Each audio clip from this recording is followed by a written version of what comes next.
Hello and welcome to the Arkham Chronicle, particularly if this is your first visit. Oh lordy, given the fact the finest minds in Megagaming can't agree on a standard definition, this is a hard question to answer. A down and dirty explanation is as follows. A board game is generally a game you play sat around a single table, taking it in turns to interact with the components and the other players. A live roleplay is generally a game you play moving about, spread over different locations where all the interaction happens simultaneously and there are no turns. A megagame occupies the no man's land in between these styles of play. Therefore, a megagame is any game that involves both sitting down and standing up. Too simplistic? It is basically a bunch of people in a room all talking to each other and managing time, resources, and the exchange of information. Most megagames have a large number of players, way more than any board game has. That includes you, 18-player Mega Civilization. Between 40 and 80 is a good number to think of, with the largest game having more than 600 participants spread across 2 different continents. This falls short of the bigger live roleplay events, which can go over 9,000 players, all of whom are in the same location. Because megagames are played indoors, venue size is a limiting factor, particularly as megagames aren't run by commercial organisations, so don't have the budget to hire massive locations. Megagames are an example of event-based gaming, which, like murder mystery parties or escape rooms, are something you need to leave the house for, usually for a dedicated one-and-done occasion. Although reselling or giving the designs away for free to other organisers is now becoming more prevalent, providing you are prepared to print out the massive stacks of components required to entertain around 80 players. There have been strides to put some of the smaller ones in boxes with pre-printed components. They began in Britain in the 1980s, growing out of the war games genre, and enjoyed a boom in popularity since 2014 when the internet discovered them.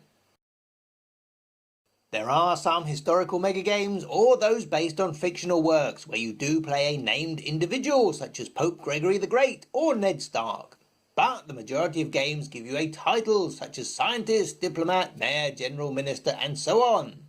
Unlike a role-playing game, it isn't about the personal challenges you face and your character arc and development, but rather the decisions you make that affect others. If your role is a general, you may decide to send your nation to war, and that affects everyone in your nation, both players and the fictional inhabitants, plus the nations around you.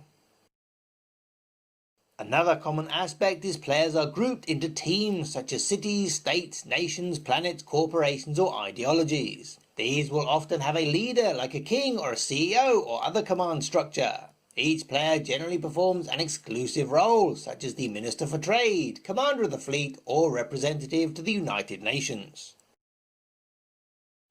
Rather than waiting patiently while other players take their turns like in a board game, all players are equally active all at once. There will usually be turns, maybe of about 20 or 30 minutes long, but these are generally to limit or prompt actions. Your team may receive more funds or resources every turn. You may only be able to move your units on a map once per turn, or engage in an abstracted combat or challenge.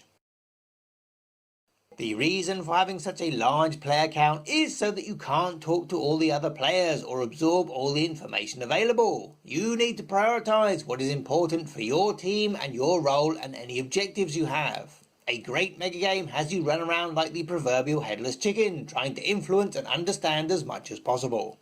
And has plots and schemes that you will be totally unaware of until you talk to your fellow players after the game ends. Unlike a video game where you would have to write millions of words of plot and dialogue in order to achieve this, because everything is player driven and mostly player generated, this happens organically, which is why if you run the same game multiple times, it will have different outcomes, because, well, players.